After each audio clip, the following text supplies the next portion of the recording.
Neuronas espejo o la nueva ciencia de cómo conectamos con los demás. Marco Iacoboni. Desde cómo aprendemos a hablar, a escribir o a conducir, hasta por qué se revuelve nuestro interior cuando vemos el sufrimiento de otra persona, siempre están detrás las neuronas espejo, uno de los grandes descubrimientos de las últimas 2 décadas. Podríamos llegar a considerar a estas células cerebrales como la red invisible que une a todos los seres humanos entre ellos y con sus predecesores, al permitir la conexión entre las mentes y la transmisión de conocimiento y cultura mediante el aprendizaje. Junto al neurocientífico Marco Iacoboni, Eduard Punset repasa hoy los fantásticos poderes de las neuronas espejo.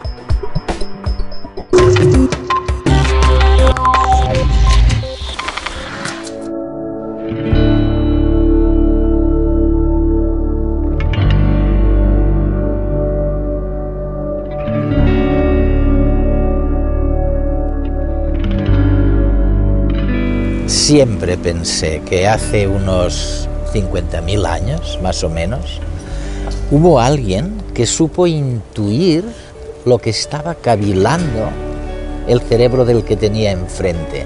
Y esto, solo esto, le dio una ventaja comparativa, vamos, insalvable para los demás.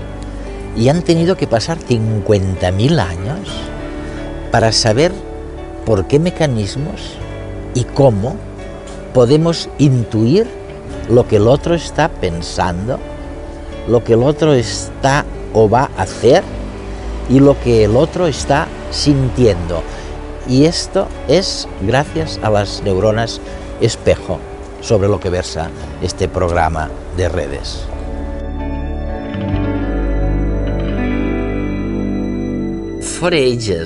Durante años hemos intentado entender cómo podemos deducir lo que los demás piensan, lo que los demás sienten o incluso lo que hacen, ¿no? Y de repente, los expertos como tú sugerís que es porque cuando sientes, escuchas o ves algo, hay un tipo de neurona llamada neurona espejo que se activa, de acuerdo a lo que decís vosotros, y que participa en todo esto. ¿Hay alguna manera de explicar lo que ocurre a nuestros telespectadores? ¿Cómo inferimos lo que están pensando los demás gracias a las neuronas espejo? Hay que decir que, aunque el descubrimiento de las neuronas espejo sea reciente, si nos remontamos varios siglos atrás, veremos que durante mucho tiempo se ha querido descubrir cómo podemos entender la mente de los demás, y durante siglos varios pensadores y escritores han escrito sobre el tema. Cuando los leo pienso que es como si supieran lo que eran las neuronas espejo, o cuanto menos lo intuyeran. Hay una cita de Hume que dice que las mentes de los hombres son espejos unas de otras. Así pues, se puede llegar a este descubrimiento incluso mediante una buena comprensión de la psicología de la gente. Pero el descubrimiento en sí es realmente extraordinario porque le dio un vuelco a la manera de concebir el cerebro. Se sabía que el cerebro se divide en varios compartimentos. Uno para el control motor, otro para la visión, otro para escuchar las cosas, otro para pensar en ellas. Pero resulta que la misma neurona, el descubrimiento se hizo en el cerebro del mono, la misma neurona que se activa cuando el mono agarra una cosa, se activa también cuando el mono está quieto y ve que alguien agarra algo. Sin que haya movimiento. Ninguno.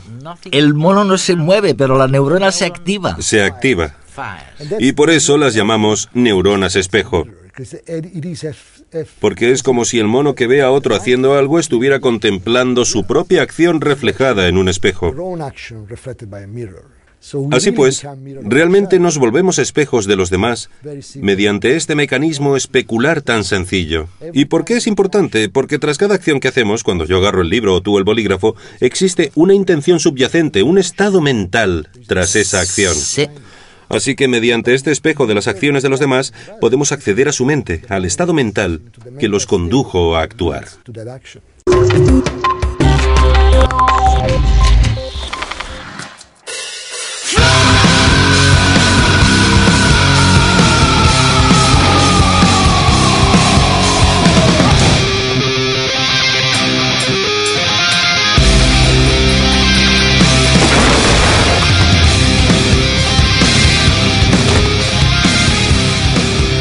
Ante esta serie de imágenes, seguro que muchos de vosotros os habéis removido en el sillón.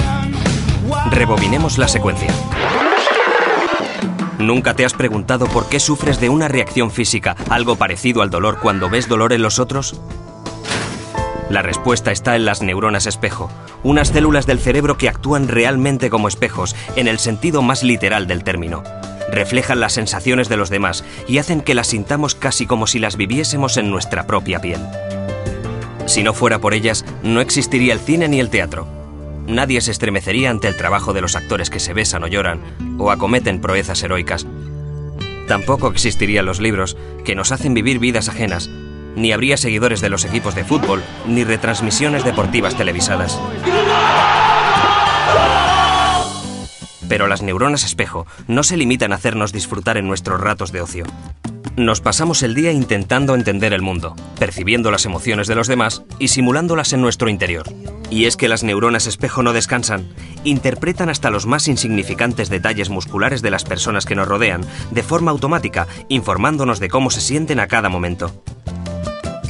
Podríamos decir que nuestro cerebro es un radar andante especializado en detectar lo que le rodea. En realidad, le importa más lo que ocurre a tu alrededor que saber quién protagoniza cada acción.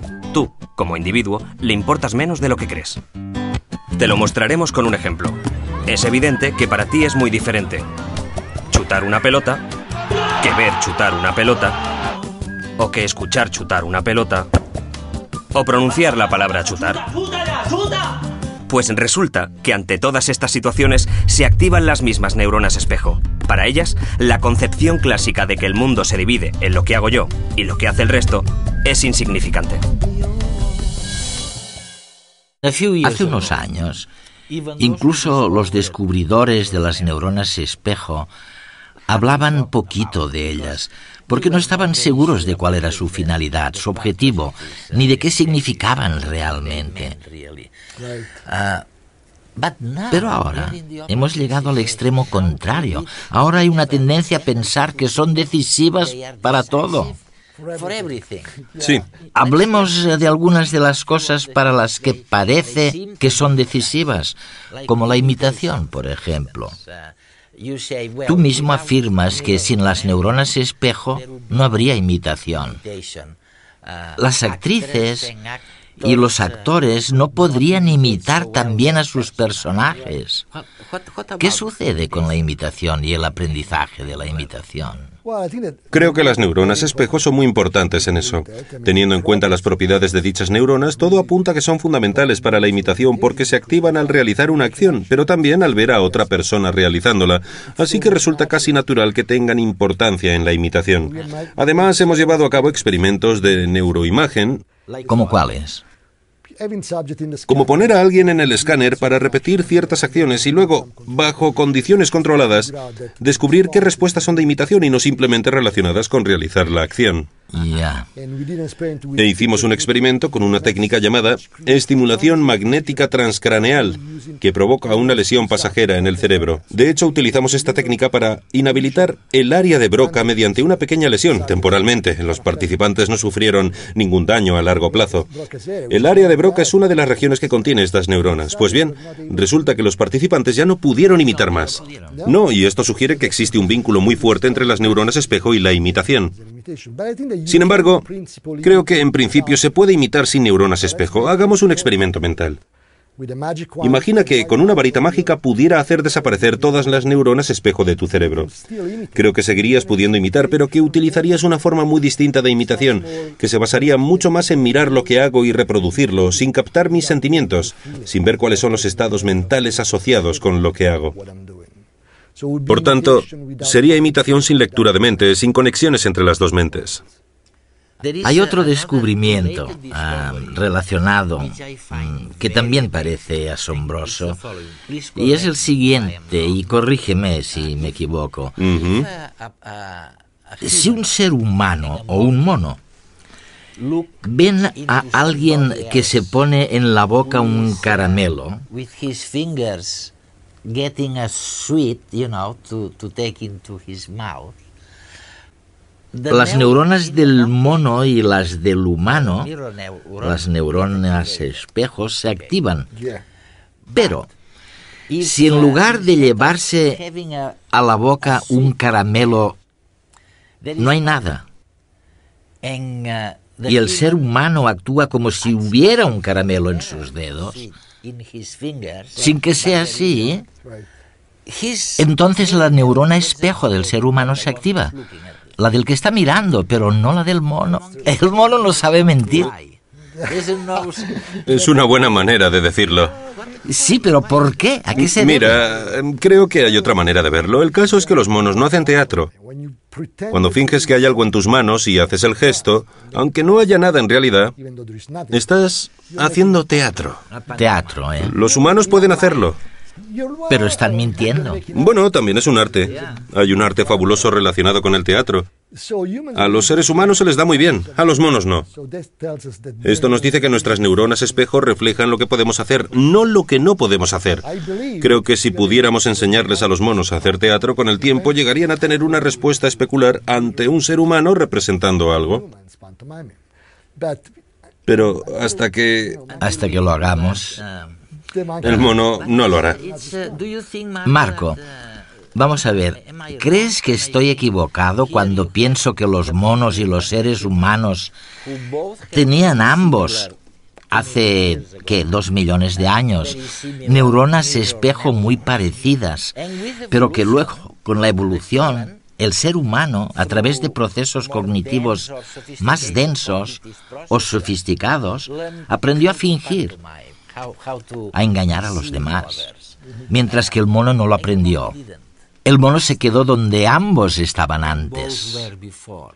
No sabemos si es porque las neuronas espejo del cerebro humano son más complejas que las neuronas espejo de los monos, o porque la neurona espejo se comunica con muchas más neuronas en el cerebro humano que en el del mono. Esto es algo que hay que tener en cuenta. Las neuronas espejo no están aisladas, sino que forman parte de una red muy amplia de neuronas distintas. Si pusiéramos un mimo delante de un mono, este se aburriría un montón.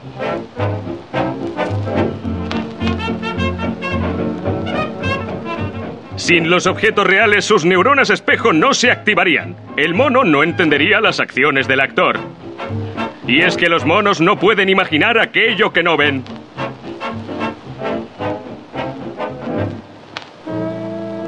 Nosotros, los humanos, somos muy diferentes. Al contrario que los primates, somos capaces de creernos cosas que sabemos que no existen. De hecho, nos encanta hacerlo. Gracias a nuestra extraordinaria imaginación podemos comprender los estados mentales de los demás, simulándolos en nuestro cerebro y sintiendo lo mismo. Esto es lo que llamamos imitación y es la base de las relaciones humanas. La imitación nos permite ser empáticos y entender a los otros. Es nuestra manera de conocer el mundo que nos rodea. Por tanto, podemos concluir que la imitación es una sofisticada forma de inteligencia.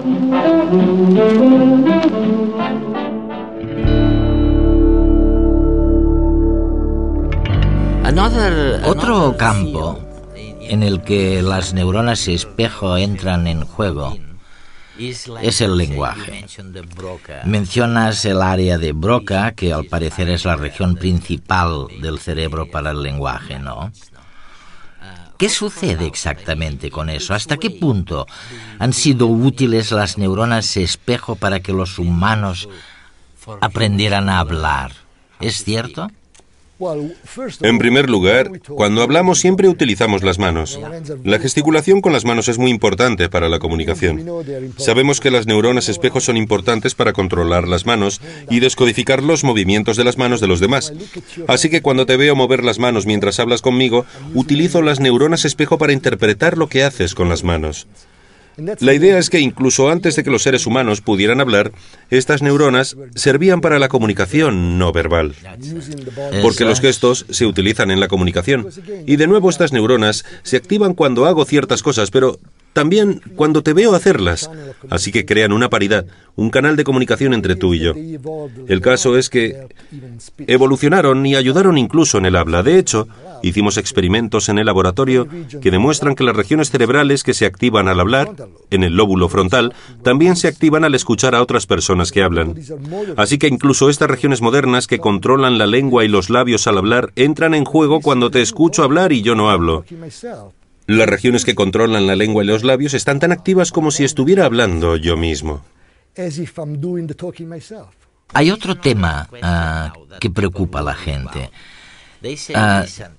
Si las cosas son como tú sugieres y si todo es cierto, y todo es tan automático como dices, porque incluso si no media movimiento, incluso si hago un gesto con la mano, en uno y otro caso existe una neurona espejo en tu cerebro que te dice lo que estoy pensando, ¿qué pasa con el libre albedrío? ¿Hay algo que quede del libre albedrío, de lo que llaman libre albedrío? Bueno, es una pregunta estupenda. En cierto modo, este y otros descubrimientos de la neurociencia sugieren que nuestra noción del libre albedrío es un poco demasiado optimista. No tenemos tanto libre albedrío como nos pensábamos. No obstante, sigo pensando que un poco sí tenemos, porque me parece que tenemos mecanismos de control en el cerebro. Por ejemplo, ¿por qué no te imito todo el rato?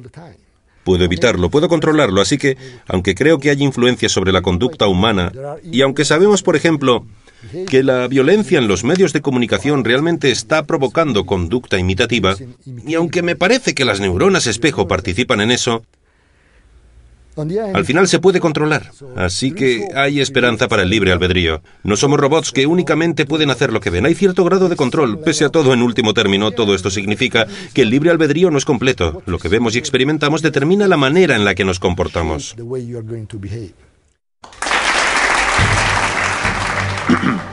Buenas noches.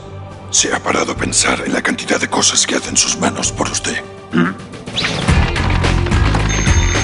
Los Homo sapiens se pasan el día manipulando objetos. Son miles de actos diarios que nosotros las manos ejecutamos con milimétrica precisión.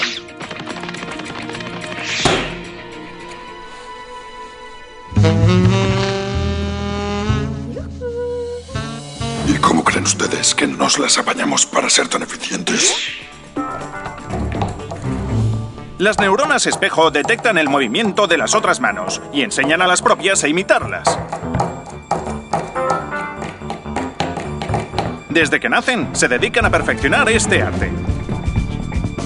Sin embargo, en realidad no se trata solo de repetir movimientos. No, es algo mucho más profundo, más sofisticado. Considere estas 3 escenas. Imagine que usted observa a uno de los nuestros, una mano, quiero decir, tomando una taza de una mesa. Sus neuronas espejo se activarán un poco porque detectarán el grácil movimiento. Pero si observa el mismo acto con una mesa desordenada y llena de migas, asumirán que el propietario de la mano está recogiendo después de una merienda. Las neuronas espejo se activarán más que en el caso anterior, porque detectan que el movimiento tiene una intención, que es la de limpiar la mesa, y eso las excita. Ahora imagine que la misma escena se repite pero con la mesa ordenada y lista para el festín. En este caso, las neuronas espejo creerán que la mano tiene la intención de tomar la taza para beber de ella. Y por tanto, se activarán al máximo, porque beber, para nuestro cerebro, es una intención mucho más fundamental que limpiar. Es decir, que las neuronas espejo identifican, además de los movimientos, las intenciones que hay detrás. Esto tiene consecuencias sorprendentes. La simple presencia de esta manzana pone en funcionamiento un plan de las neuronas espejo para cogerla, ajustando la apertura entre los dedos al tamaño de la fruta. Pero Pero si repetimos la acción colocando junto a la manzana una uva, el cerebro elaborará rápidamente un programa de agarre alternativo. La mano buscará una apertura intermedia entre ambos tamaños, por si se decide a cambiar de opinión y escoger la uva. Usted no se da cuenta de esto porque es un mecanismo inconsciente. Pero no importa. Ya ve que las manos estamos preparadas para cualquier eventualidad. Así de precisas somos. Buenas noches.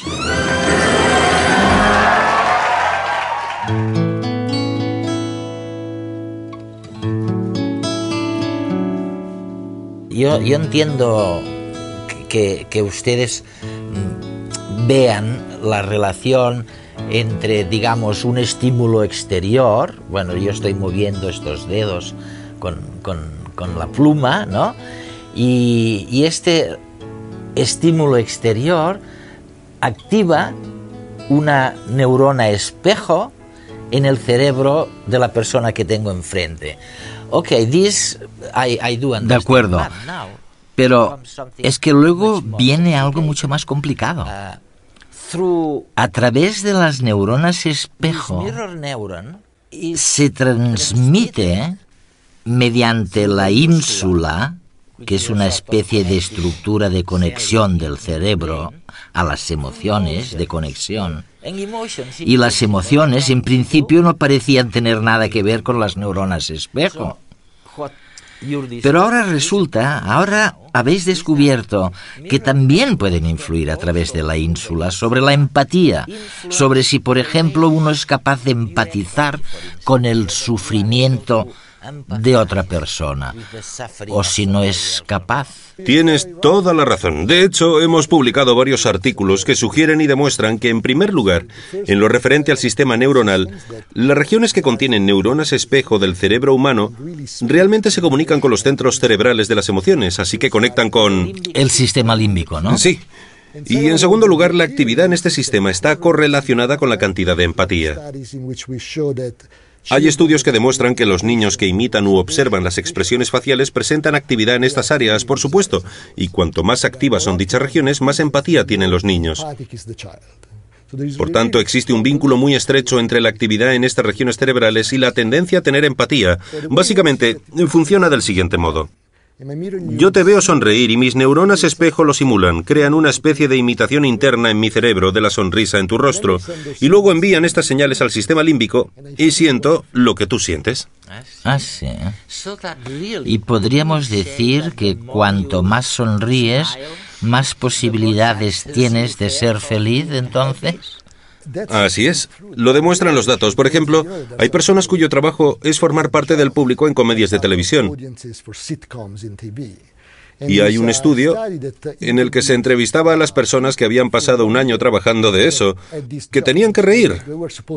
Que tenían que reír, ¿no? Sí, cierto. Reír con las bromas de los programas de televisión. Resulta que estas personas se ponían menos enfermas, eran mucho más felices. La conclusión es que si quieres ser feliz, empieza a sonreír y acabarás sintiéndote bien. O sea que riendo o estando tristes, podemos influir en nuestra mente en una o en otra dirección. Sí, se puede hacer en ambos sentidos. Sabemos que las emociones son contagiosas. Si hay mucha felicidad en una habitación y alguien se incorpora al grupo, acabará sintiéndose más feliz. Porque existe esta transmisión de emociones de una persona a otra. Otra manera de lograrlo es simplemente actuar como si estuvieras feliz y acabarás sintiéndote mejor. Además, haciéndolo también influirá sobre la gente que tienes a tu alrededor. Esta no tiene que ver con la felicidad, sino con la verdadera infelicidad. Al parecer, según afirmas en tu libro, Las neuronas espejo, este tipo de neuronas también pueden decirnos algo sobre el autismo.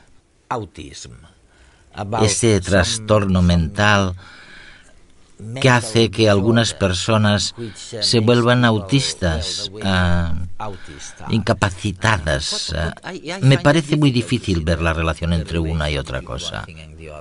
Sí, teníamos la hipótesis desde el principio. Pensábamos que estas neuronas eran muy importantes para las interacciones sociales. Yo te miro y al ver tu lenguaje corporal, tus expresiones faciales y demás, accedo a tu mente, de modo que nuestra interacción resulta muy fácil de un modo natural. Pero ¿qué pasa con las personas a las que no les gusta interactuar con los demás? que se sienten muy incómodas en las interacciones sociales. Nuestra hipótesis es que tal vez estas personas tienen problemas para activar estas neuronas. Si yo tuviera problemas con la activación de las neuronas espejo, no podría leer tu mente. Y por tanto la interacción me resultaría incómoda porque no sabría lo que te pasa por la cabeza, no sabría si quieres pegarme. Hicimos estudios de neuroimagen que demostraron que, de hecho, hay actividad reducida en las neuronas espejo de los pacientes con autismo. La buena noticia es que podemos intentar utilizar este descubrimiento como una forma de intervención.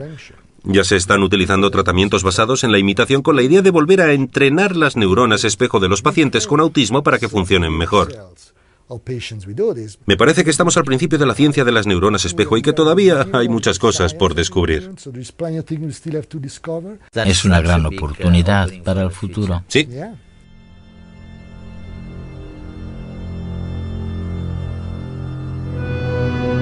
No solo hemos descubierto, como creíamos, qué es lo que hace que sepamos lo que está cavilando una persona, lo que está sintiendo y hasta lo que va a hacer, sino que hemos descubierto un mundo nuevo que nos habla, del libre albedrío, de si uno, a pesar o gracias a las neuronas espejo, puede decir que sigue siendo libre. Nos hemos dado cuenta de lo que es, en mayor medida que antes, la conciencia, y hasta estamos barruntando maneras de curar enfermedades mentales como el autismo.